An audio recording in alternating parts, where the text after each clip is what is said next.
kita maknani Quran. Qalu inna tatayyarna bikum terus ta'irukum ma'akum wa kullu insanin alzamnahu ta'irahu fi unuki. Terus kita tahu ya kenapa Quran sering pakai ta'ir tatayyarna, karena ada istiqmalul arab. Ta'ir ini sebagai ukuran. Saya iki terus bayangno gue maknani Quran wong roh adatul arab ngerti-ngerti ono maknani Quran yang gue terjemah ngerasa ngalim terus fatwa. Terus fatwa enak wae, kalau di Quran enggak ada ya halal, kalau di Quran ada ya halal. Saya kita takok sing ra ono iku sing ndi? Ukuran ra ono iku piye? Jelas ning Quran ono. Wong karwan ono wa yuharrimu alaihimul khaba'is, yang buruk-buruk itu diharamkan.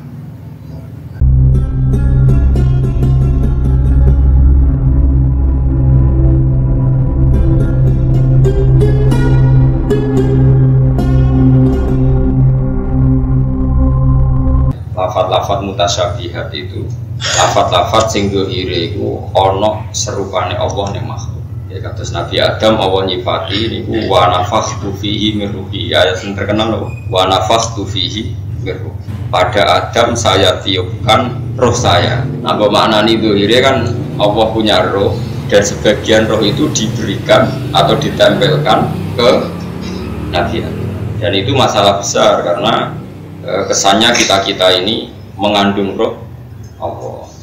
Makanya terus ada kaidah kayak dalam ilmunya ulama itu nggak boleh tahakum, manut tahakum bitarjamah. Jadi nggak boleh menyimpulkan hukumnya Allah dan Rasul itu dari terjemah.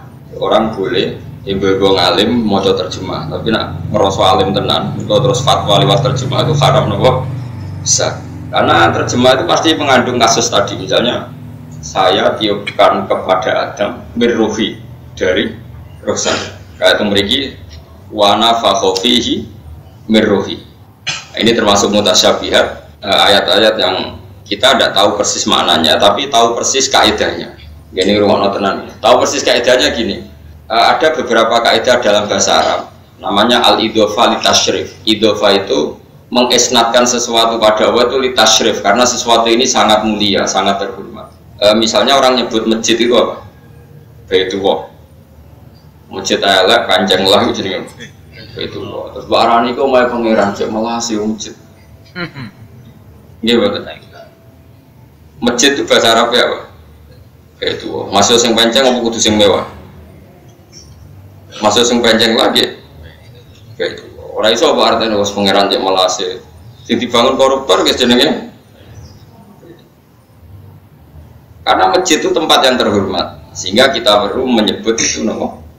Itu Adam itu makhluk yang terhormat, sehingga disebut yang ditiupkan ke Adam adalah ruh.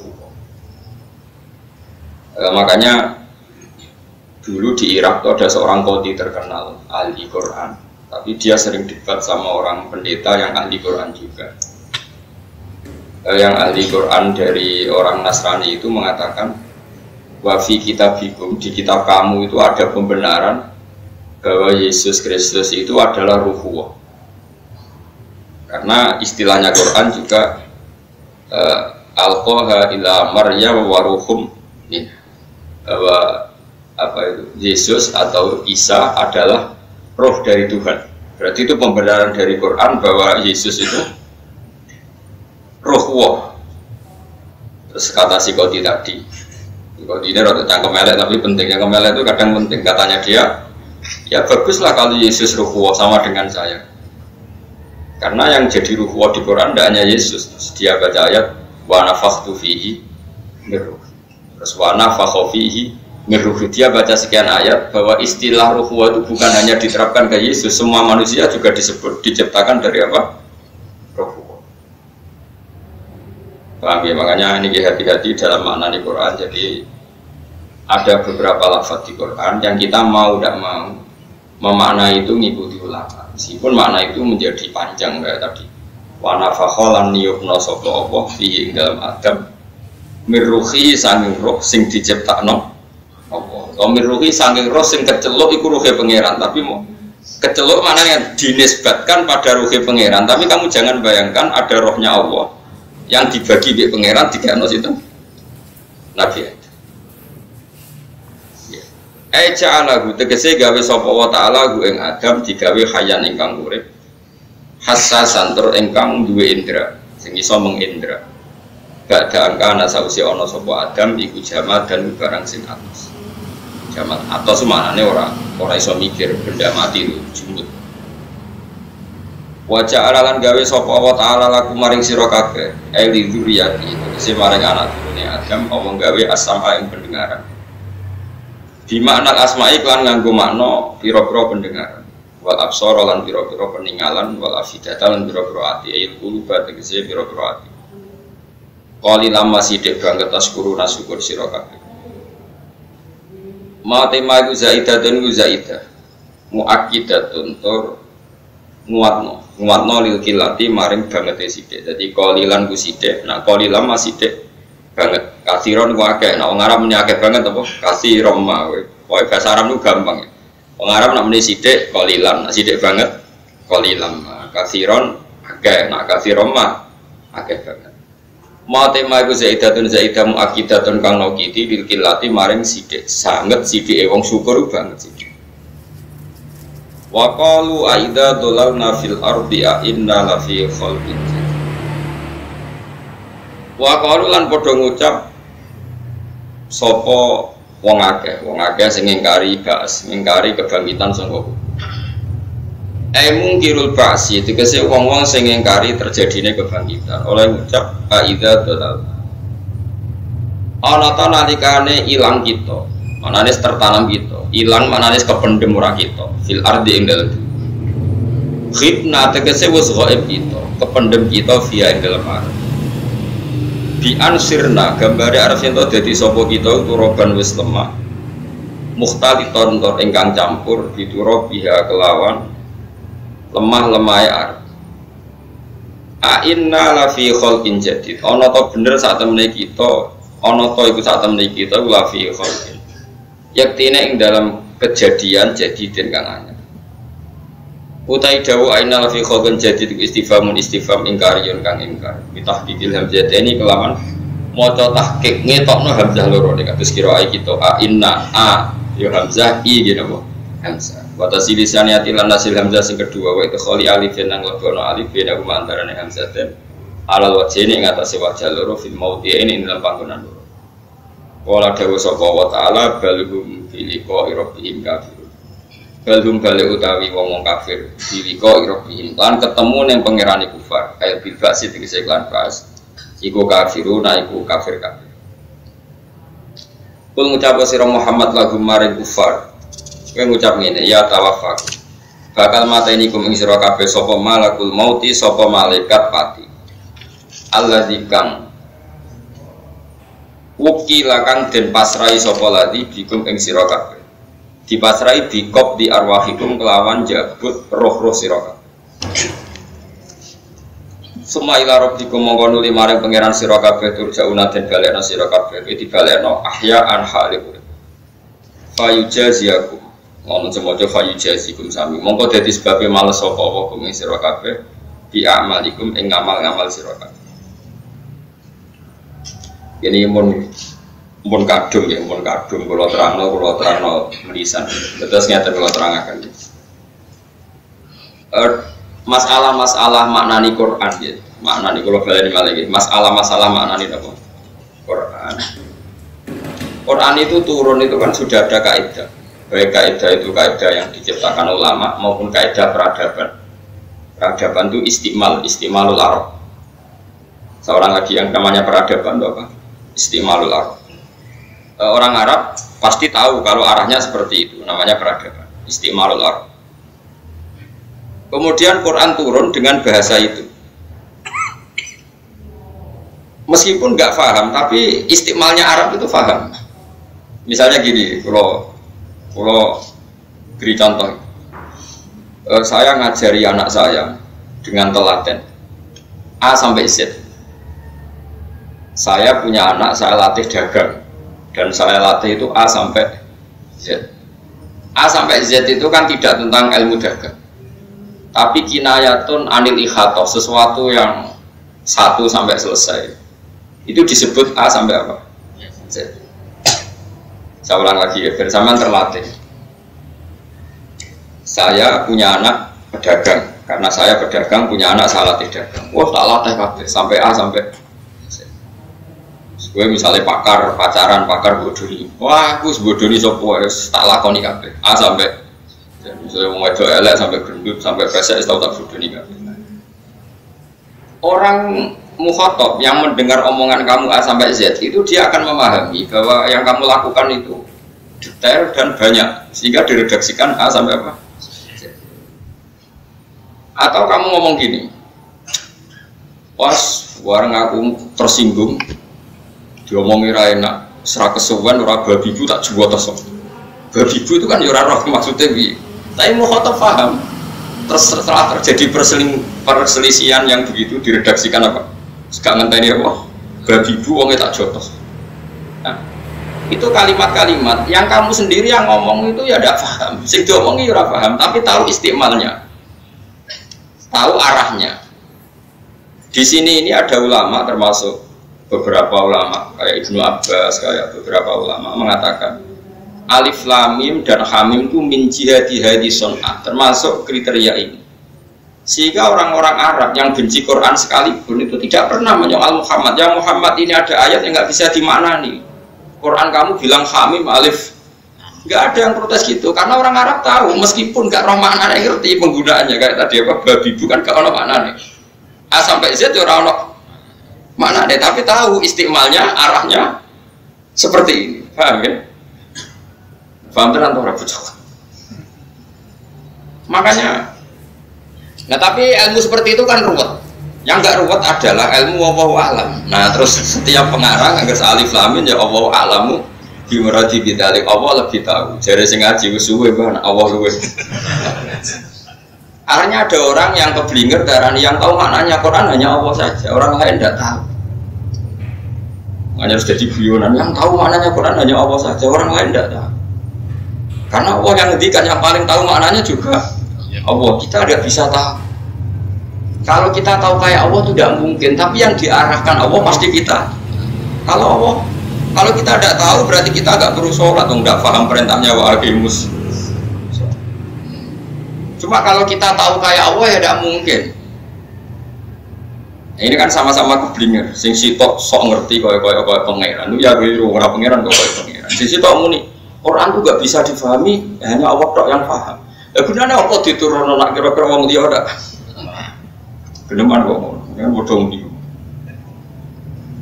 Makanya saya ulang lagi. Ngomong sampai ngaji saya dan saya mau menjelaskan. Meskipun saya sendiri tidak paham, itu seperti itu tidak harus paham, tapi kita tahu arah istimalnya. Sehingga ulama kayak Ibnu Jarir atau Bari kayak banyaklah semua ulama mengatakan hamim alif lam mim itu kita tidak tahu, itu termasuk minal mutasyabih. Tapi kalau kamu tanya saya, kata Ibnu Jarir atau Bari, kenapa Allah pakai seperti itu? Kira-kira begini. Alam tu waladi abata, alam tu waladi babi buba. Artinya apa? Saya ngajari anak saya beberapa huruf atau bacanya dibutuhkan anak saya, terus gue membahasakan anak saya tak ajari babi buba. Paham ya? Terus babi buba ada maknanya enggak? Enggak ada, tapi kamu paham maknanya itu seperti itu, paham ya? Jadi supaya ngono. Sehingga bahasa itu enggak ada yang protes ketika saya cerita. Saya ngajari anak saya babi buba. Ada enggak yang protes? Enggak ada kan? Karena semua orang tahu maknanya adalah diajari cara membaca. Oh, kalimat itu maknanya apa? Maknanya biar maknanya istimalnya seperti ini, paham ya? Penggunaannya. Itu sirinya kenapa Allah pakai nama alif lam mim hamim. Pasti kira-kira begini, ini loh Quran dimulai dengan alif lam mim. Bahwa ini akan melibatkan huruf-huruf Arab, akan ada siri huruf-huruf Arab. Kemudian siri ini ditebak-tebak. Lah sing rodok dukun terus dadi jimat. Haikal, ben sangar dibungkus mori napa? Engko sing kedol wonge rambute gondrong. Lah itu terus laris. Iku macam-macam wis wonge kena siri iku terus kena justifikasi napa? Nah, misalnya jimat terus ngedol wong edasinan ruwes kan gak meyakinkan. Nah, sing kon ngedol rambutnya gondrong terus dibungkus apa? Mori terus kayak minyaknya sing rada mampu melati terus kan wong kan. Itu akal-akalan kan, ya ora ono Quran go ngono iku ya ora. Ana wong ngelu ngombe terus mari pancen wae mari ora perkara ngombe, pancen ngelune wis suwe wis wae napa. Quran turun ora nggo jimat. Ya tapi nek ana sing nganggo jimat ya monggo mawon pangeran sugih ora masalah karo pangeran. Nah, ono dadi rezekine ora masalah. Tapi kita ini enggak. Ya saya ulang lagi. Sehingga bahasa-bahasa yang oleh orang nahwu dikatakan lil milki. Orang nahwu mengatakan idhofah itu potensinya bermakna tiga. Ada idhofah bimana min, fi dan lam. Yang paling banyak kan lam ya. Misalnya babu sajin, pintu kayu, berarti pintu dari kayu. Khotamu hadidin, apa? Ali-ali dari apa? Besi.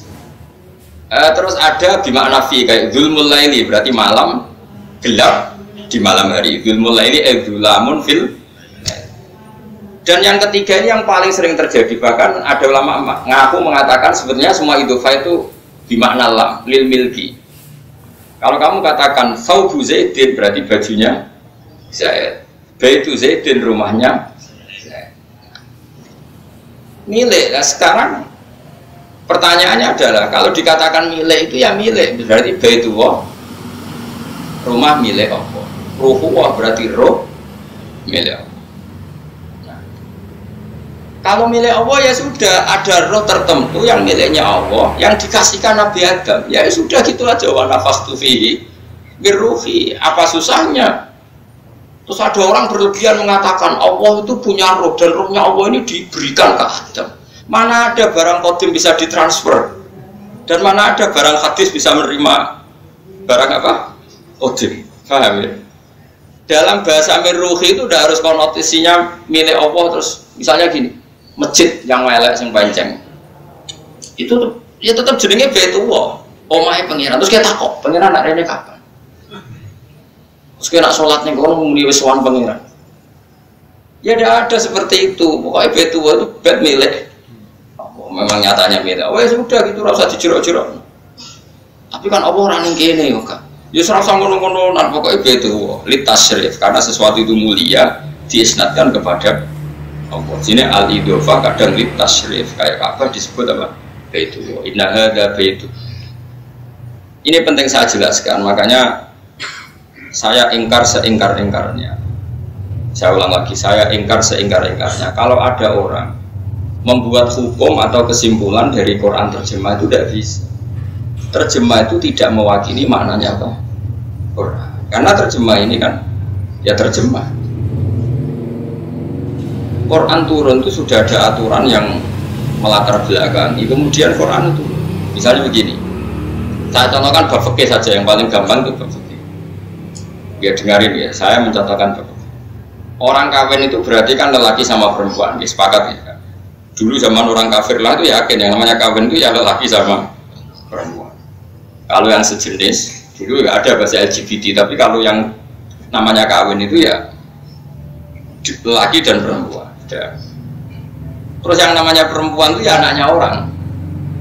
Kalau anaknya orang kalau mau kawinnya yang ngawinkan yang punya anak. Kalau dia kawin sendiri jadi demenan bukan kawin. Nah ini cerita zaman jahiliyah bukan zaman Islam. Sehingga kata Imam Nawawi yang ngarang kitab Majmu', nikahul kufar sahihun, nikahnya orang kafir itu sah. Karena mereka menikah itu ya dengan cara yang kita yakini. Zaman sebelum ada Rasulullah, orang kafir ya gak nikah dengan saudaranya, dengan bulenya, dengan ponakannya. Mereka nikah pasti dengan orang. Dan Allah menyebut ya imro'ata Fir'aun, istri Fir'aun, imro'ati Abi Lahab, wa imro'atu, istrinya Abu Lahab. Gak ada Allah bilang demenannya Abu Lahab, karena mereka kawin, paham ya? Dan kawinnya ya sah itu ya dikawinkan bapaknya, disaksikan orang banyak dan tidak mahram. Sehingga saya ulang lagi, sehingga termasuk kebanggaan Rasulullah dan keluarga besar Quraisy adalah tarokus sifaha falam yusibhum aruhu min adami wa ila abihi wa ummihi. Allah membuat Muhammad ini spesial, hafidhul ilahu karamatan li Muhammadin abahul amjada saunalis nihi tarokus sifaha falam yusibhum aruhu min adami wa ila abihi wa ummihi. Keluarga Muhammad itu keluarga yang terhormat, mbah-mbahnya gak ada yang zina.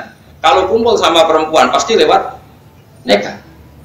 Itu min adami wa ila abi umi, mulai Nabi Adam sampai Said Abdul. Terus kamu ngomong gini, Islam datang buat aturan nikah. Sebelum Islam nggak ada nikah. Ini omongannya mubalek, nggak ada ulama ngomong seperti itu. Paham? Nikah itu syariat qadimah, syariat dulu nikah itu ada. Dan orang kafir pun menikahnya secara benar. Artinya kalau mereka salah, mereka pun mengatakan itu demenan. Dulu Mughirah itu demenan. Ya orang bilang demenan yang Mughirah. Kalau yang istrinya ya istrinya Mughirah. Sehingga Allah menyebut wa mro'ata Fir'aun. Semua mengatakan istrinya Fir'aun, istrinya Abu, karena dinikah secara sah dan dengan cara yang sah. Kemudian kata Imam Nawawi, dan ini semua ulama mengatakan demikian. Gak ngomong ini orang ulama.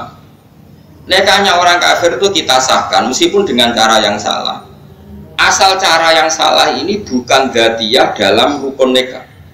Bisa kita benahi. Misalnya gini, nikah itu pokoknya anggere wis lanang wedok ana bapake teko dangdutan terus ning kono wis ana nanggap ceki. Yo berarti wis nikah. Ya sah meskipun dengan cara seperti itu. Ya misalnya gini ya, ada orang kafir. Misalnya Abu Lahab atau Fir'aun nikah itu ukurannya anggere wong wedok teko, bapake teko. Terus ning kono ana dangdutan, ana nanggap apa wayang apa pokoknya ya seperti itu dikatakan nikah, ya kita katakan itu nikah. Selagi dalam nikah itu tidak terjadi dzatiyah yang tidak hilang setelah Islam, kecuali terjadi dzatiyah yang Islam nggak mengesahkan, misalnya ngawini ponakannya atau ngawini saudaranya atau ngawini buliknya, ada dzatiyah yang menurut Islam nggak bisa diteruskan karena menikahi mahram. Kalau terjadi seperti itu nikah kita batal. Tapi kalau salahnya itu hanya karena tadi akadnya lewat cukup dengan dangdutan, akadnya cukup bapak kayak apa buat badu bopo gak ada sewa hijab kabul, ya sudah sah. Makanya menurut saya nikah-nikah yang terjadi di Indonesia dengan banyak kekacauan itu karena kita ada alim atau kulturnya salah. Cara kalau bisa asal dzatiyahnya ini, makanya menurut saya kalau teman-teman saya yang ngaji fikih ini semua yang kangkang yang masih ngaji fikih, sementing sampai apal jumlah muharramat orang yang jadi mahram itu saja hafalkan, yaitu hurrimat alaikum ummahatukum wa banatukum wa akhwatukum wa ammatukum wa khalatukum wa banatul akhi wa banatul ukhti. Itu yang penting itu muharramat berapa itu? 7 yang dorong Jawa itu 5. Wah kalau ngelotok kayak kula ngene wapal tenan. Umun mbok itu sapa saja man waladatka, orang yang melahirkan kamu, itu jenenge mbok. Apa? Hurrimat alaikum ummahatukum, terus bintun. Nah sekarang bintun itu siapa coba ayo? Sing ngaji niki nek iso arifi bintun itu maknanya apa? Orang perempuan yang dilahirkan istri sah kamu itu jenenge bintun. Tapi kena demeni wong terus dia anak wedok. Hasil demen anak itu ora iso darani anakmu. Sehingga kalau dia nikah enggak boleh kamu jadi wali. Paham ya? Bahkan sebagian mazhab sange ekstrimnya mengatakan anak hasil demen anakmu nak kepen nikah sah. Boleh didemeni tapi anaknya dinikah nganggo wali wis tapi terlalu boleh didemeni kok anaknya. Tapi karena apa? Karena enggak ada hubungan nasab sama sekali. Menurut syariat ini enggak ada hubungan nasab. Karena produk apa? Ilegal. Umun bintun apa tadi hurrimat alaikum ummahatukum wa banatukum wa akhwatukum, saudara perempuan sekandung. Terus wa ammatukum, saudaranya bapak, wa khalatukum, saudaranya ibu, berarti bule dari ibu. Terus wa banatul akhi, anak perempuan dari saudara lelaki. Terus wa banatul akhi wa banatul ukhti. Makanya Islam menghitung 7, tapi kalau kita ngitung itu 5, karena kita hanya ngitung apa ibu, anak wedok, ponakan, bule, sebenarnya ibu, anak wedok, dulur, bule, ponakan. Sehingga orang Jawa ngitung 5. Mereka orang Jawa dulure bapak ya bule, dulure ibu bule. Nah cara orang Arab dulure bapak itu ammah, dulure ibu olah. Ponaan cara Jawa ponaan, cara Arab ponaan banatul akhi, ponaan banatul ukhti. Paham ya? Ini penting kalau terang. Sehingga kalau nikahul kufar Dan setelah nikah nggak terjadi mahromiyah yang abadi, maka nikahnya kita katakan sah meskipun ketika nikah dengan kefiah yang salah. Misalnya sewotnya salah, saksinya apa? Fasih. Tapi asal tadi yang dinikah tetap perempuan yang tidak Tapi kalau yang dinikah itu perempuan yang mahram, Islam akan membatalkan karena ini membawa dzatiyah, membawa rukun yang fatal. Tapi lucunya, baiknya manusia, terutama suku Quraisy itu pun nggak terjadi, nggak ada cerita Islam ngeritik Abu Jahal. Lalu Abu Jahal orang elek, biung ponakane didemeni, nggak ada. Abu Jahal nikah sama orang lain yang tidak mahram. Abu Lahab juga nikah sama orang lain yang tidak. Ini penting saya utarakan. Nah, kemudian Quran turun dengan tradisi yang sudah mapan di Quraisy, yang namanya nikah itu mapan, ada walinya, ada saksinya, ada sewot. Kemudian terus Quran dengan lafadz yang ringkas karena sudah ada peradaban yang baik dan benar. Famastamta'tum bihi minhunna fa'atuhunna ujurahun. Perempuan yang sudah kamu nikmati, istimta itu sudah kamu rasakan, sudah kamu nikmati. Sementing fa'atuhunna ujurahun, sementing mbok opahi. Terus kowe maknani nganggo awur-awuran, nak ngono sing penting nek bar iku bayar. Iku kan koyo lonte. Ora ngono iku blok-blok, ora ngono iku maknane Quran iku ora ngono iku. Makanya ya saya ulang lagi, gak bisa maknane Quran seperti itu. Kowe ra iso misale darani tikus halal, ning Quran ra ono muni tikus iku haram ora ono. Agar ning Quran ra ono sebarane halal. Ini Quran yo ora ono haramnya mangan racun, mangan kabel, mangan HP, yo ora ono. Mergo pangeran pirsa wong mangan kabel lak sereten dhewe. Ukurannya tidak seperti itu, begini tak warai. Orang Arab itu sudah mapan dalam berperadaban. Lagi-lagi Quran turun itu sudah ada peradaban. Di antara peradaban terhormatnya suku Quraisy adalah mereka makan sesuatu itu yang baik, yang tidak punya efek negatif. Dan mereka mensifati nabinya yaitu nabi itu siapa? Nabi adalah alladzi yu'minu wan nabi yu'minu seperti wa yukhillu lahum thayyibat wa yuharrimu 'alaihimul khaba'is. Nabi adalah orang yang menghalalkan sesuatu yang baik wa yuharrimu 'alaihimul khaba'is, mengharamkan sesuatu yang jorok, yang jijik.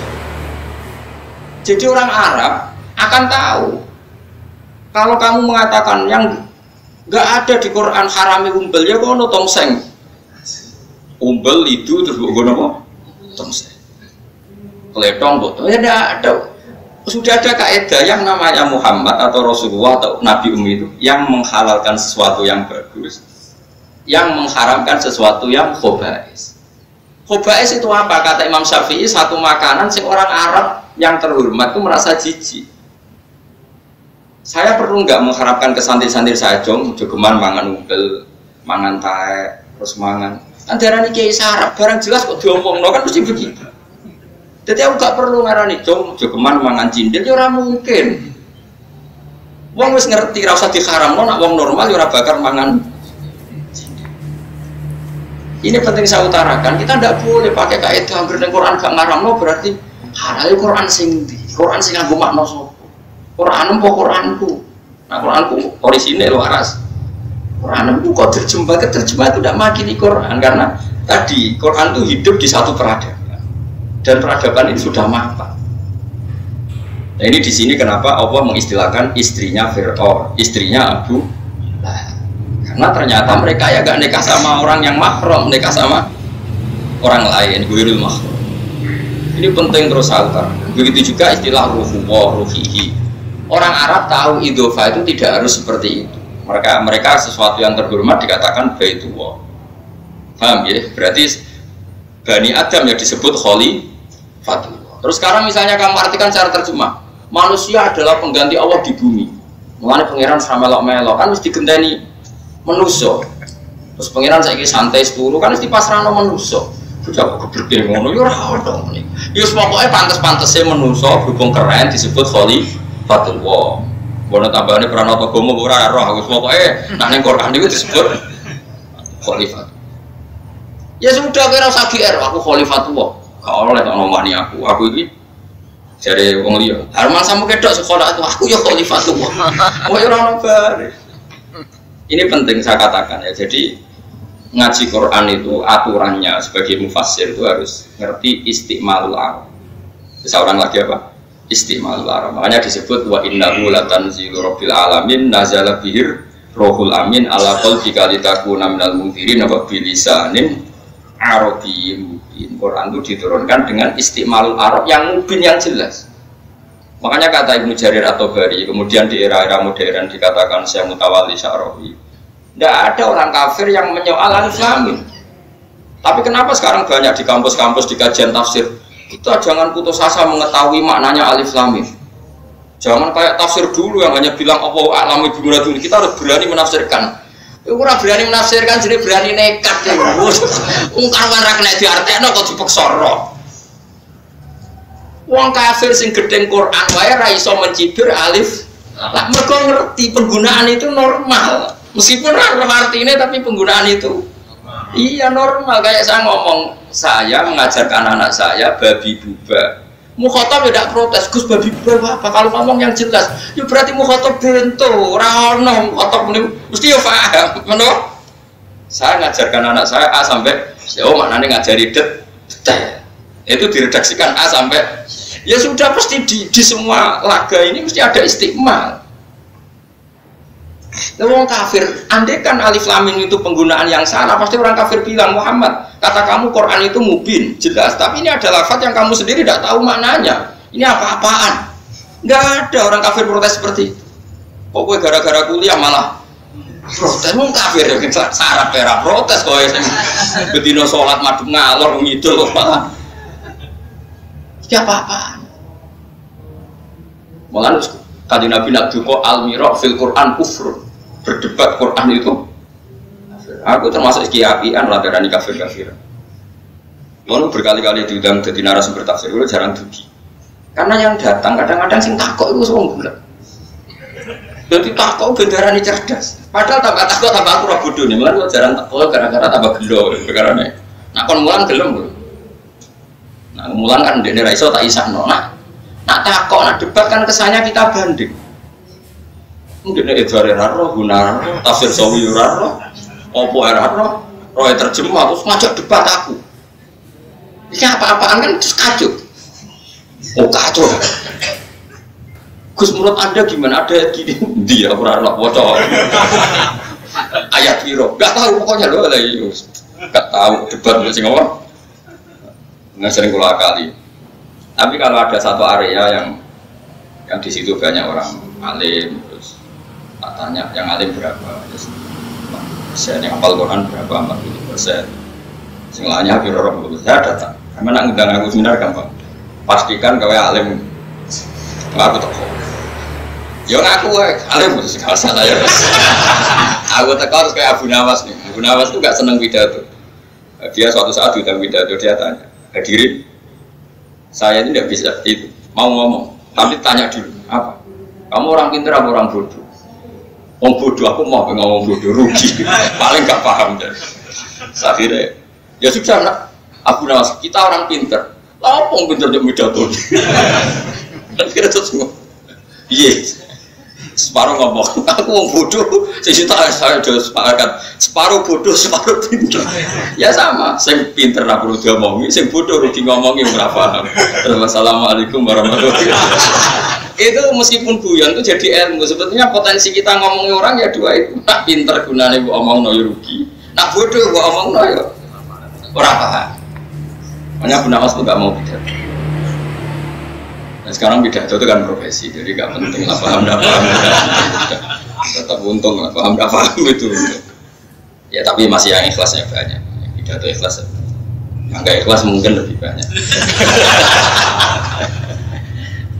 Nah ini penting saya jelaskan. Jadi ulumul Quran itu jelimet. Sampai di karang Imam Suyuti namanya kitab Al-Itqan. Itqan itu besar. Sama Sayyid Alawi abahnya Sayyid Muhammad diringkas namanya Zubdatul Itqan. Saya baca itu di pondok saya. Zubdatul Itqan oleh Sayyid Muhammad diringkas lagi, dibuat lebih mudah lagi namanya Al-Qawaid Al-Asasiyah fi Ulumil Quran. Dan itu kalau kita baca Itqan maknanya Quran itu mudah sekali karena di situ diterangkan istimalul arab. tamhidul Arab lil Quran. Karena pasti dunia itu ada tamhid.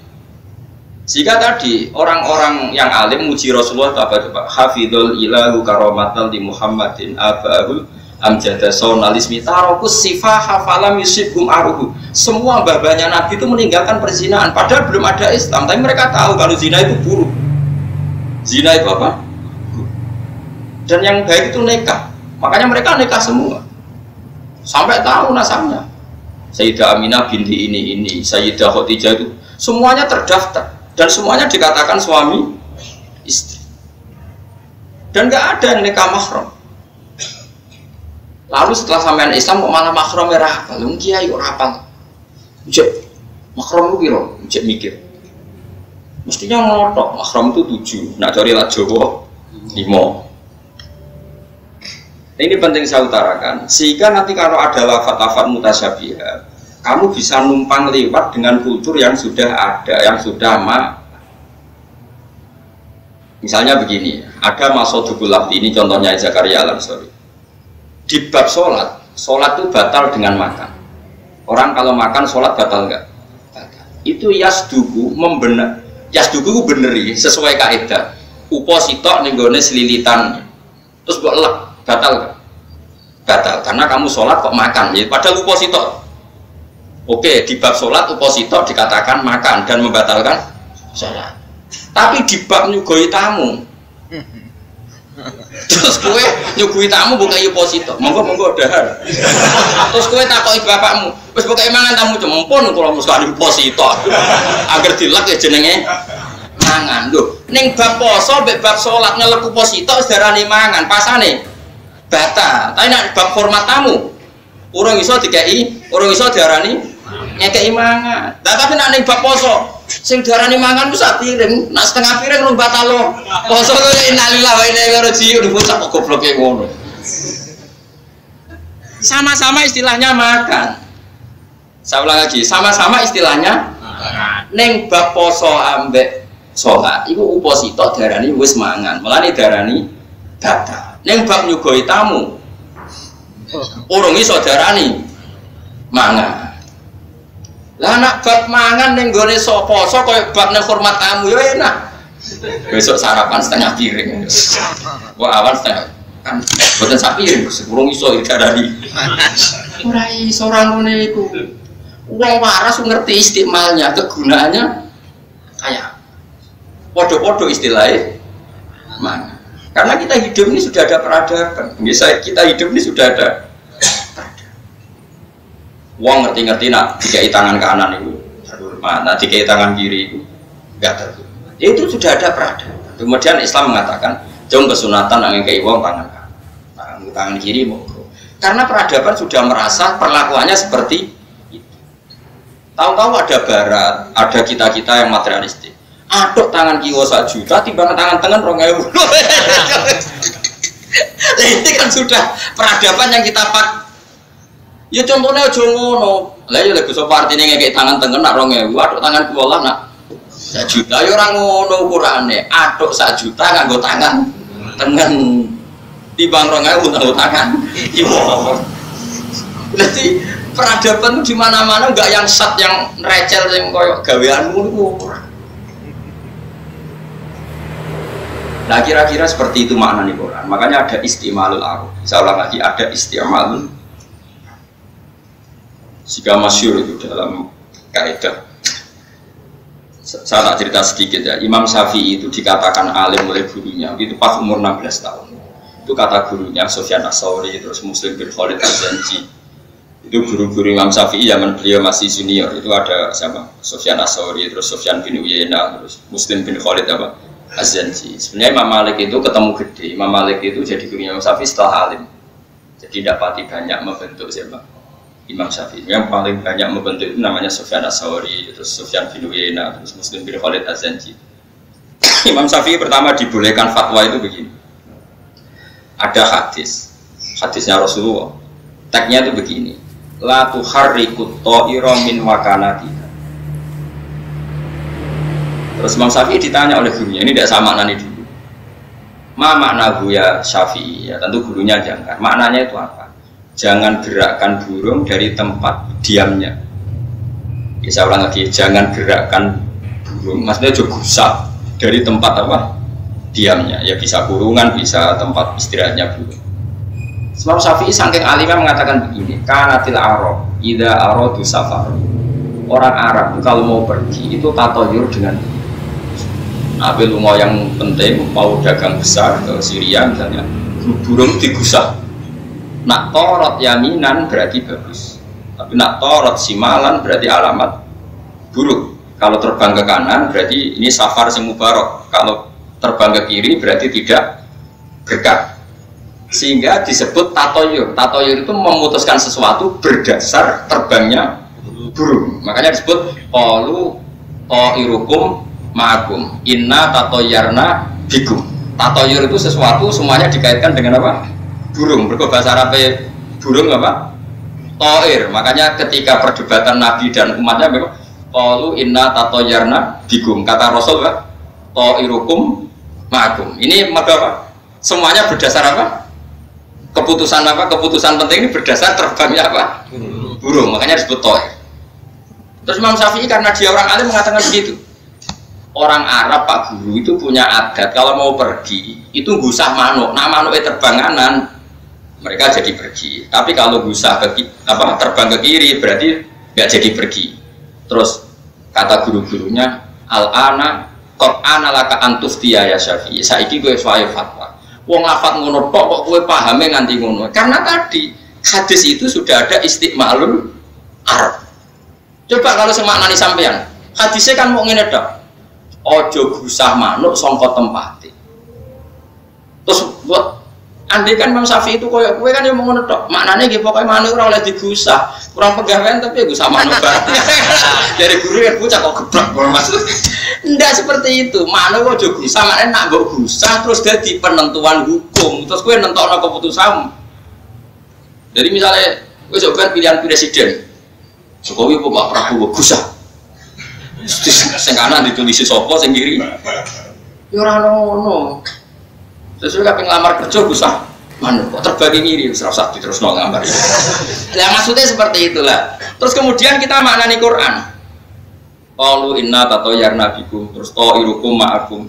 Wa kullu insanin alzamnahu ta'irahu fi unuki. Terus kita tahu ya kenapa Quran sering pakai ta'ir tatoyarna karena ada istiqmalul Arab, ta'ir ini sebagai ukuran. Saya ini untuk bayangno, gue maknani Quran, wong roh adatul Arab, ngerti-ngerti orang maknani Quran yang gue terjemah, ngerasa ngalim terus fatwa. Terus fatwa, gue enak wae. Kalau di Quran nggak ada ya halal, kalau di Quran ada ya halal. Saya kita takut ising rawono itu sing di ukuran rawono itu piye? Jelasnya Quran ono, mengkarwan ono wa yuharrimu alaihimul khobais yang buruk-buruk itu diharamkan. Kowe wani darani tikus iku minat thayyibat. Lha apa mbok gusah mbok kei racun nak minat. Cekel lah wis keloni. Wong ini barang yang bagus. Mesti kita darani tikus yo. Khobais ya sesuatu yang berarti kategorinya haram apa halal? Haram. Terus kita kamu mengharamkan tikus berani enggak kalau itu dari Quran? Kita berani karena tadi sifatnya Nabi adalah mengharamkan yang menjijikkan yang paham tenan toh? Paham ya, mungkin gue paham berapa pokoknya sebenarnya. Yang penting kamu tahu istiqmalul Arab. Makanya kalau di Yasin ada inna tatoyarna bikum. Terus Nabi mengharamkan tatoyur. Tatoyur itu bikin keputusan berdasar terbangnya apa? Makanya kalau ada hadis jangan gerakkan burung dari tempat diamnya, mana nih? Jangan bikin keputusan berdasar terbangnya. Aku jenenge ngale, murah terjem. Nah, akhirnya Imam Syafi'i darani, "I Syafi'i, kowe saiki wayahe fatwa." Mergo wis dianggep ngale. Jadi dhisik ngetes murid, aku yang mau ngetes sampeyan demen kecewa to. Jadi ora oleh kowe jogeman kuliah terus alif lam kita harus berani menafsirkan, jangan kayak ulama dulu gak berani menafsirkan. Ulama dhisik harus nekat kok kowe. Mesti mereka gak berani, kamu berani. Kono waras aku ya terus nadia orang muni sapa enggak boleh. Tapi yang pasti adalah ketika nggak tahu maknanya, kita tahu istimalnya. Meskipun kita tidak tahu maknanya, tahu istimalnya. Kayak kita mengatakan tadi, anak kami sudah saya ajari A sampai sudah saya ajari babi bubar. Itu kan nggak ada maknanya kalimat itu, enggak. Tapi kita tahu arahnya kayak pun ya yakin paham ya. Nah, begitu seterusnya ruhuwah, baitullah dan seterusnya. Kita tahu ruhuwah itu ya sudah ruhuwah meskipun arah maknanya persis, tapi kita tahu istimalnya. Itu al-idho valid tasyrif, sesuatu yang mulia diisnadkan kepada Allah. Misalnya kamu sholat, aku tanya kenapa kamu sholat? Wah lillahi ta'ala, karena sholat itu sesuatu yang sakral. Meskipun hatimu ya pun bersuarga sih, tapi kan bergaya muni apa? Lillah tenan boras pokoknya bergaya kayak muni apa? Nah, itu kita tahu istimewa pun begitu seterusnya dan seterusnya. Pokoknya kalau suwun gak nama di Quran gue dari ulama yang masih mau belajar, masih waras, masih waras. Nah, serak belum belajar, senang duit, bariku fatwa serempet. Senang duit urip. Kalau dikonco riyen alime mbek kula udah-udi, bareng seneng duit sowan kula takok. Lha iki dhisik alime mbek aku udah-udi saya tak. Cuk aku seneng duit kok. Cuk seneng duit kok. Lah wis ra kok terusno. Aku ra diuntungno mbek alim bagus, wis menisan seneng duit saiki dadi wis kadung keliru dene. Saiki marat. Alhamdulillah. Ini soal kelas melarat ke sebuah pasut, aku ngenteni wis suwe kok ngaji saiki melarat. Enggak kan regane ilmu. Paring ilmu kok milih duit, bocah kok goblok ya. Alhamdulillah saiki yo melarat yo bodoh. Ya harus komplit itu semua. Ya ora oleh ngunyak pangeran. Wong diparingi ilmu, diparingi haddun wafiron, bagian yang sempurna terus mukalah beda. Sembrono ngunyak. Gue tenang sel. Lalu alhamdulillah kok marat ya. Menawa sih jadi api ya. Sinau menang kok suwe-suwe juga. Tenang sih iya. Tapi kan niat boleh juga insya Allah tambah melarat terus sinau. Hal-hal seperti itu memang Allah keras sekali. Kita sebagai orang Quran itu apa ya, berat sekali ya nanggung itu. Jadi ada sebuah hadis itu yang diyakini keluarga Quran. Itu bunyinya gini. Man utiyal Qur'ana wa ra'a anna ghairahu utiya afdhala minhu atau utiya afdhala minhu faqad istasghara ma a'zamahu. Orang yang sudah dikasih Allah Quran. Ya Quran itu bisa hafal atau ahli tafsir atau ahli fikih, pokoknya sesuatu yang menjadi hukumnya apa? Quran. Termasuk orang ahli fikih berarti dia kan juga ngugemi hukumnya apa? Quran. Orang yang sudah dikasih Quran oleh Allah, kemudian dia berpendapat atau melihat ada orang lain yang lebih utama ketimbang dia, atau merasa ada orang lain yang diberi sesuatu yang lebih dari dia, maka dia berarti menyepelekan sesuatu yang dihormati Allah. Quran itu kan sangat-sangat agung. Kemudian saya ketemu gubernur, merasa orang ini lebih mulia ketimbang saya, punya sesuatu yang di atas saya, berarti saya menyepelekan Quran hanya karena merasa gubernur itu lebih keren ketimbang saya. Enggak boleh, orang Quran harus pede bahwa dia punya sesuatu yang afdol, sangat-sangat terhormat. Dia menghafal Quran, ditawari wong di Alpa. Apa artinya hafal Quran? Udah pulau numpak ondal sampai numpak. Bocah kok goblok ya. Iku yo apal, itu bahaya. Kowe sok ben ketemu pangeran dimaki-maki. Kowe wis tak kei Quran kok merasa orang lain lebih afdal ketimbang Anda. Di fakultas tasghara ma azma. Dia mengecilkan sesuatu yang diagungkan. Makanya saya itu termasuk kiai yang jarang menerima tamu. Maksudnya bukan anti tamu saya, tapi saya itu dapat itu. Kowe kula wis biasa. Kalau ditamoni bupati, ditamoni dokter spesialis ya biasa, standar. Nah biasanya kita sih gelem yang ini kira gelem juga saya kecewa ya karepmu ora kecewa ya kan. Dunia ya emang harus seperti itu. Ini bukan urusan sombong, ini urusan melawan nafsu, no? Melawan nafsu. Kamu nggak boleh sebagai orang Quran nggak nikmati Quran Anda enggak.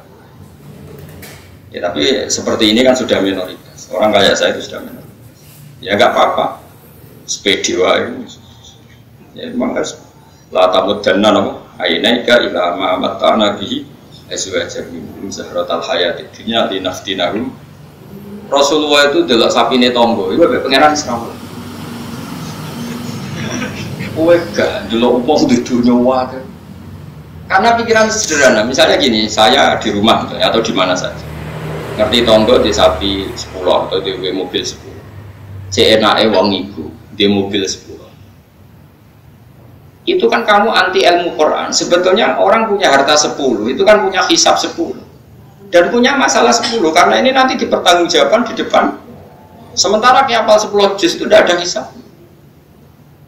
Itu kan kita terus jadi orang duniawi sekali, nganggap sesuatu yang potensi dihisab, potensi yang menjerumuskan ke neraka karena kadang mendapatkannya secara tak halal. Kamu anggap enak tangga mobilnya 10 dunia ini ada.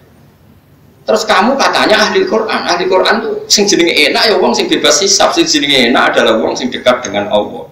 Tapi kamu yang katanya ahli Quran darani enak wong sing di dunia, terus itu apa-apa. Ya tapi orang seperti ini kan banyak dan alhamdulillah serah ketara salah. Akhirnya kiai ngomong ngono yora F, hafid ngomong ngono yora F. Tapi kita, saya yang masih waras, ngomong ngono kok F. Yes, saya serahkan aja cerita masa pengakhir. Masya Allah. Ya, assalamualaikum warahmatullahi wabarakatuh.